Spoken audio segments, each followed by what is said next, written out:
Subscribe करें हमारा YouTube channel, bell icon को क्लिक करना ना भूलें, जिससे आगे आने वाले सभी यूट्यूब अपडेट्स, वीडियोस, नोटिफिकेशंस आपको मिलते रहें। Hello everyone, welcome to current affairs education. Current affairs education के जीके टुडे कार्यक्रम में आज हम चर्चा करेंगे 21 नवंबर के उन तमाम महत्वपूर्ण करंट अफेयर्स की जो परीक्षा की दृष्टि से अत्यधिक महत्वपूर्ण है। शुरुआत करेंगे अंतिम सेशन के अभ्यास प्रश्न के साथ। बने रहिए मेरे साथ वीडियो के एंड तक, बिना स्किप के वीडियो पूरा देखिए। आपके लिए बहुत ही महत्वपूर्ण सेशन है।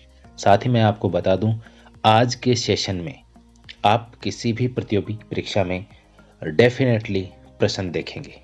आज जो सेशन होने वाला है इसमें डेफिनेटली यहाँ पर प्रश्न बनेंगे। शुरुआत करते हैं। अंतिम सेशन में हमने आपसे पूछा था विश्व शौचालय दिवस प्रतिवर्ष कब मनाया जाता है, तो इसका सही उत्तर है 19 नवंबर। 19 नवंबर को विश्व शौचालय दिवस है वो मनाया जाता है। इस वर्ष की इसकी थीम थी sustainable sanitation and climate change. ये आपको याद रखनी है दोनों चीज़ें, वेरी वेरी इंपॉर्टेंट। जहाँ एक और स्वच्छ भारत की कल्पना करते हैं, उधर यहाँ पर यह महत्वपूर्ण है विश्व शौचालय दिवस। और स्वच्छता को यहाँ पर महत्व देने के लिए, स्वच्छता के प्रति लोगों को जागरूक करने के लिए ही इसका आयोजन किया जाता है। क्या आप मुझे बता सकते हैं पहली बार विश्व शौचालय दिवस का आयोजन कब हुआ था? चलिए शुरुआत करते हैं, आगे बढ़ते हैं। सबसे पहला टॉपिक है आज का हमारा Vatayan life time achievement award. Very very important, इसको स्टार लगा लीजिए।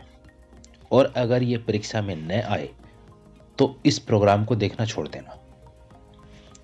Vatayan life time achievement award है, ये केंद्रीय शिक्षा मंत्री श्री रमेश पोखरियाल निशंक को Vatayan life time achievement award से सम्मानित किया जाएगा। लेखन, काव्य और अन्य साहित्य कार्यों के लिए दिया जाता है यह पुरस्कार। श्री पोखरियाल ने विभिन्न मुद्दों पर 75 से अधिक पुस्तकों की रचना की है, जिनका भारतीय भाषाओं के साथ साथ कई विदेशी भाषाओं में भी अनुवाद किया जा चुका है। वातायन अंतर्राष्ट्रीय पुरस्कार है, यह लंदन के वातायन यूके संगठन द्वारा दिया जाता है। तो आपको यहाँ पर ये चीज़ें याद रखनी है, ठीक है। पुरस्कार का नाम, किसको दिया गया है और किसके द्वारा दिया जाता है और किस क्षेत्र में दिया जाता है, ये भी ध्यान में रखना है। तो कवियों, लेखकों और कलाकारों को उनके क्षेत्र में किए गए उल्लेखनीय कार्यों के लिए ये सम्मान प्रदान किया जाता है। तो ये थी अपनी पहली news, very very important. Next, definitely प्रश्न बनने की संभावना, इसरो की पहली चालक दल वाली गगनयान उड़ान। ये इसरो ने घोषणा की है, क्रूलेस गगनयान की उड़ान से पहले 2021 तक कक्षा में शुरू किया जाएगा। यह कोविड-19 वायरस की वजह से 2021 की पहली 6 माह में लॉन्च करने के लिए निर्धारित किया गया था, लेकिन इसे और अधिक समय लगेगा क्योंकि कोविड-19 की वजह से बहुत कुछ डिस्टर्ब हो गया था। शुरुआती तौर में हम देखें, जब कोरोना वायरस का शुरुआती दौर था तो उस समय सब कुछ बंद था, पूरा देश बंद था। तो उस वजह से यहाँ पर और अधिक समय लगने की बात इसरो ने करी है। और यहाँ पर आपको ध्यान में रखना है कि जो क्रूलेस गगनयान है उसकी पहली उड़ान 2021 में जाएगी, ठीक है। यहाँ पर ध्यान में रखना है। डेफिनेटली एग्जाम में ऐसे ही प्रश्न बनते हैं कि इसरो अपनी पहली क्रूलेस गगनयान उड़ान कब भेजेगा अंतरिक्ष में, तो आपको ध्यान में रखना है 2021 में, ठीक है। दूसरा पॉइंट है इसका, चालक दल की उड़ान इसरो के गगनयान मिशन से संबंधित है। तो यहाँ पर यह भी ध्यान में रखना है आपको, इसरो वर्ष 2022 में अपनी दूसरी चालक दल की उड़ान भेजेगा। अब यहाँ पर आपको ये भी ध्यान में रखना है कि क्रूलेस गगनयान फ्लाइट क्या है। भारतीय अंतरिक्ष एजेंसी, जिसका नाम है इसरो, ने एक ह्यूमनॉइड लॉन्च करने की योजना बनाई है और इसे स्वदेशी रूप से डिजाइन और विकसित किया गया है। यहाँ पर हम कुछ देशों की अंतरिक्ष एजेंसी के बारे में देखते हैं। भारतीय अंतरिक्ष एजेंसी है इसरो, अमेरिका की सभी को पता है नासा है। उसी प्रकार से मैं आपसे जानना चाहता हूँ कि जापान की अंतरिक्ष एजेंसी का नाम क्या है, ये आप मुझे कमेंट में बताइए। नेक्स्ट हम आगे बढ़ते हैं, अगला टॉपिक है यूनिवर्सल चिल्ड्रंस डे, यूसीडी बोला जाता है इसको शॉर्ट में, ठीक है। और ये संयुक्त राष्ट्र के द्वारा मान्यता प्राप्त है। संयुक्त राष्ट्र सार्वभौमिक बाल दिवस इसको बोला जाता है। प्रतिवर्ष 20 नवंबर को अंतर्राष्ट्रीय एकजुटता को बढ़ावा देने तथा दुनिया भर के बच्चों के कल्याण के लिए मनाया जाता है। UNUCD 2020 का विषय investing in our future means investing in our children. Very very important, याद रखना इसको।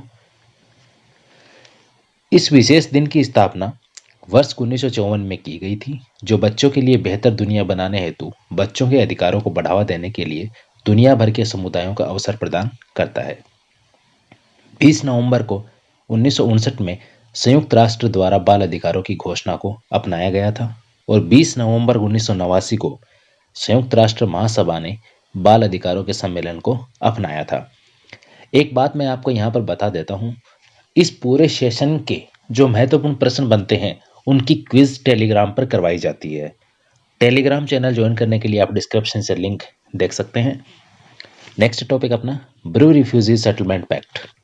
भारत सरकार, त्रिपुरा सरकार और मिजोरम सरकार ब्रू जनजाति के प्रतिनिधि के बीच एक समझौता हुआ है और इस समझौते के अंदर क्या बात कही गई है देखिए। इस समझौते के तहत ब्रू जनजाति के जो लोग त्रिपुरा में रहना चाहते हैं उन्हें रुपए 600 करोड़ का पैकेज दिया जाएगा। ये सामूहिक पैकेज है, ये व्यक्तिगत नहीं है। कहीं आप ऐसा सोचें कि भाई एक व्यक्ति को 600 करोड़ दिया जाएगा तो फिर तो कोई भी रहना चाहेगा, लेकिन ऐसा नहीं है। पूरे समुदाय को जिस प्रकार से एक बजट बनाया जाता है तो ये उसी प्रकार से ये एक बजट है कि जो लोग रहना चाहते हैं उनके लिए हम विशेष पैकेज है वो यहाँ पर घोषित कर रहे हैं। और दूसरी चीज़ है कि उनको त्रिपुरा में ही रीसेटलमेंट कराया जाएगा उनका, ठीक है।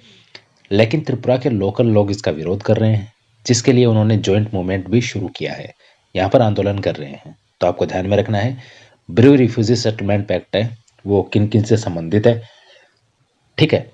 त्रिपुरा सरकार और मिजोरम सरकार, मुख्यतः ब्रू जनजाति है वो मिजोरम में पाई जाती है, ठीक है। लेकिन कुछ लोग हैं वो त्रिपुरा में भी रहना चाहते हैं, वहाँ पर वो माइग्रेट कर रहे हैं, तो उनके लिए यहाँ पर ये स्कीम है। नेक्स्ट है इंडिया लग्जमबर्ग समिट। ये क्या है? Very very important. लग्जमबर्ग की सबसे पहले मैं आपको कैपिटल बता देता हूँ, लग्जमबर्ग सिटी। लग्जमबर्ग सिटी, प्रधानमंत्री नरेंद्र मोदी और लग्जमबर्ग के प्रधानमंत्री ने 19 नवंबर 2020 को पहली बार भारत लग्जमबर्ग वर्चुअल शिखर सम्मेलन आयोजित किया। लग्जमबर्ग का आपको यहाँ पर एक चीज़ और ध्यान में रखनी है, ये EU का संस्थापक सदस्य देश है। EU से तात्पर्य यहाँ पर यूरोपियन यूनियन है, ठीक है। इस संदर्भ में दोनों नेताओं ने भारत यूरोपीय संघ के संबंधों को और मजबूत बनाने पर विचार विमर्श किया। लग्जमबर्ग के प्रधानमंत्री ने लग्जमबर्ग के इरादे को अंतर्राष्ट्रीय और सौर गठबंधन में शामिल होने का संदेश दिया। ये आपको ध्यान में रखना चाहिए, अंतर्राष्ट्रीय सौर गठबंधन है, इसका मुख्यालय भारत में है और भारत में भी कहाँ पर है? गुरुग्राम हरियाणा में है, ठीक है। काफ़ी बार ये प्रश्न पूछा गया है और अभी भी पूछा जाता है काफ़ी सारी परीक्षाओं में, तो आपको ध्यान में रखना है अंतर्राष्ट्रीय सौर गठबंधन है, इसका मुख्यालय है गुरुग्राम हरियाणा में। इस शिखर सम्मेलन के साथ 3 समझौतों पर हस्ताक्षर किए गए। पहला, इंडिया इंटरनेशनल एक्सचेंज और लग्जमबर्ग स्टॉक एक्सचेंज के बीच समझौता ज्ञापन हुआ है, यानी दोनों के बीच एक बेहतरीन समन्वय बना रहे।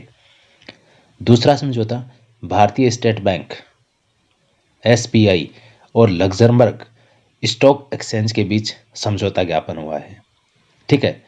वैसे भारतीय स्टेट बैंक है आजकल बहुत ही ज़्यादा कहें कि अशिष्ट व्यवहार के लिए जाना जाता है, ठीक है।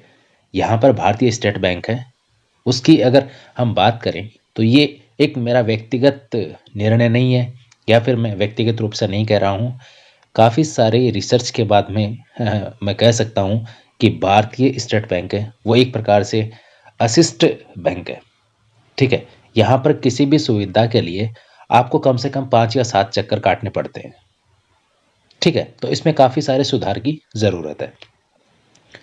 इन्वेस्टमेंट इंडिया और लक्ष्य इनोवेशन के बीच MOU भी हुआ है, यानी ये जो है ये इन्वेस्ट के लिए है, दोनों देशों के बीच किस प्रकार से इन्वेस्ट किया जाएगा।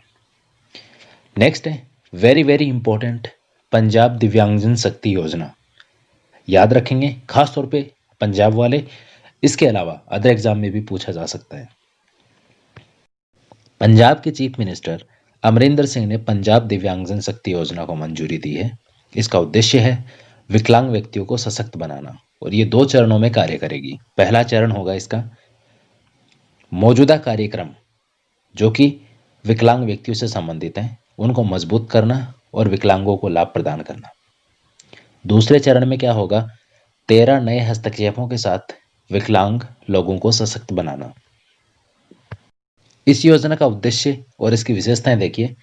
उद्देश्य के बाद ये विकलांग लोगों के लिए सरकारी नौकरियों को भरने में मदद करेगा। सरकारी नौकरियों में जितने भी पद हैं, रिक्त पद हैं, विभाग रोजगार सर्जन पिछले 6 महीनों में रिक्त पदों की भर्ती पर ध्यान केंद्रित करेगा। 7वां पॉइंट है अपना बुकर प्राइज 2020। स्कॉटिश लेखक डगलस स्टुअर्ट, इनको बुकर प्राइज 2020 से सम्मानित किया गया है।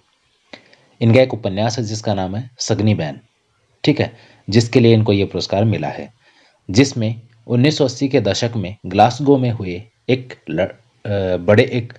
यहाँ पर एक धमाका हुआ था। वहाँ पर एक लड़के ने एक माँ को नशे की लत से जूझते हुए बताया था। बुकर पुरस्कार की स्थापना की अगर मैं बात करूं तो 1969 में हुई थी। इसका उद्देश्य देखिए क्या है, अंग्रेजी में लिखे गए वर्ष के सर्वश्रेष्ठ उपन्यास को पुरस्कृत करना इसका लक्ष्य है। और बुकर पुरस्कार प्राप्त करने के लिए पात्रता क्या है वो देखिए। किसी भी उपन्यास को मूल रूप से अंग्रेजी में लिखा जाता है और अपने लेखक की राष्ट्रीयता की परवाह किए बिना यूके और आयरलैंड में प्रकाशित किया जाता है। यूके से तात्पर्य यहाँ पर यूनाइटेड किंगडम है। पुरस्कार राशि इसमें देखिए, विजेता को 50,000 यूरो के साथ साथ प्रत्येक चुने हुए लेखकों को 2500 यूरो प्रदान किया जाता है। अगला और लास्ट अपना टॉपिक है इंदिरा गांधी मातृत्व पोषण योजना। वेरी वेरी इंपॉर्टेंट, ध्यान में रखनी है। 19 नवंबर 2020, ठीक है, ये इंदिरा गांधी से संबंधित एक तारीख है। किस प्रकार से संबंधित है इंदिरा गांधी से वो आप कमेंट करके लिखिए। 19 नवंबर 2020 को चीफ मिनिस्टर अशोक गहलोत ने इसकी शुरुआत करी और इसका देखिए दूसरी संतान के समय 6,000 की वित्तीय सहायता यहां पर दी जाएगी। जब दूसरी संतान होगी किसी भी आदिवासी महिला को, ये देखिए यहां पर राजस्थान के अंदर जो 2 क्षेत्र हैं, एक है टीएसपी एरिया और एक है non TSP area. TSP area है वो जनजाति समुदायों से संबंधित है, तो टीएसपी एरिया के लिए इस योजना की शुरुआत की गई है, जिसके तहत दूसरी संतान के समय 6,000 रुपए की वित्तीय सहायता दी जाएगी। पहली किस्त है वो प्रथम जांच के तहत दी जाएगी 1,000 रुपए, यानी गर्भावस्था की जब प्रथम जांच होगी उस समय 1,000 रुपए की राशि दी जाएगी। दूसरी किस्त है वो प्रसव पूर्व दूसरी जांच, 2 जांच होने पर 1,000 रुपए दिए जाएंगे। तीसरी किस्त है वो प्रसव के बाद दी जाएगी और वो है 1,000 रुपए। चौथी किस्त है वो 3.5 माह तक के सभी टीके लगने के बाद, प्रसव के बाद 3.5 माह तक के जितने भी टीके होते हैं वो सभी टीके लगने के बाद 2,000 रुपए की राशि दी जाएगी। 5वीं किस्त है वो परिवार नियोजन के बाद दी जाएगी, यानी जब 2 संतान हो जाती हैं तो उसके बाद में परिवार नियोजन है वो यहाँ पर अनिवार्य है राजस्थान में। तो परिवार नियोजन के बाद 1,000 रुपए की राशि है वो दी जाएगी। 4 जिलों में इसकी शुरुआत की है। अभी देखिए शुरुआत में 4 जिलों में इसकी शुरुआत हुई है, उदयपुर, बांसवाड़ा, डूंगरपुर और प्रतापगढ़, ठीक है। यहाँ पर जनजातीय समुदाय का बाहुल्य है। उसके बाद देखिए चरणबद्ध रूप से संपूर्ण प्रदेश में इसको लागू किया जाएगा। ये था आज का सेशन करंट अफेयर्स का। चलते चलते आपके लिए एक अभ्यास प्रश्न, जिसका जवाब दीजिए आप मुझे कमेंट बॉक्स में, और इसका सही जवाब हम अगले सेशन के साथ में आपके साथ डिस्कस करेंगे। लोकतंत्र के स्वर नामक रचना निम्न में से किसकी है? अमित शाह, रमेश पोखरियाल निशंक, ओम बिरला या रामनाथ कोविंद?